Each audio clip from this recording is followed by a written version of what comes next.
Seed access రోడ్డుకి మేము ఫస్ట్లో మేము అనుకున్న నారాయణ గారితో ఒప్పందం ఏం జరిగిందంటే ఆ సీడ్ యాక్సెస్ రోడ్డు ఒకటి ఇవ్వండి, అది గుండెకాయ లాంటిది, ఆ సింహద్వారానికి విజయవాడ నుంచి సింహద్వారం లాగా మీ ఊళ్ళో రోడ్డు ఉండాలి మాకు అని అంటే 1కి 10 సార్లు తిరిగితే మేము సీడ్ యాక్సెస్ రోడ్డుకి కొంతమంది ఎక్కువ మందిమే ఇవ్వడానికి మొగ్గు చూపాము. మేము ఇచ్చిన తర్వాత ఏం జరిగిందంటే దాన్ని అంతకంటే 60 మీటర్ల వెడల్పది రోడ్డున 60 మీటర్ల వెడల్పున 3 కిలోమీటర్ల పొడవు మాది సీడ్ యాక్సెస్ రోడ్డు ఉండవల్లి లిమిట్స్లో 3 కిలోమీటర్ల పొడవు.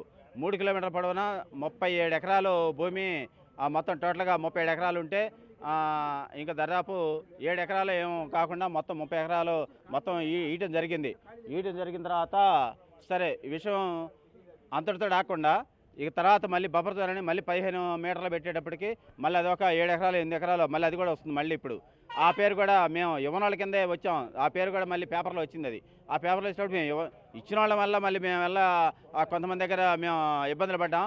సరే ఏమైనా సరే డెవలప్మెంట్ కోరుకున్నాం. మేము డెవలప్మెంట్ కోరుకొని ఇచ్చిన తర్వాత మళ్ళీ మాకు తెలియకుండానే 15 మీటర్లు పెట్టారు. అంటే ప్రభుత్వం మాట తప్పింది.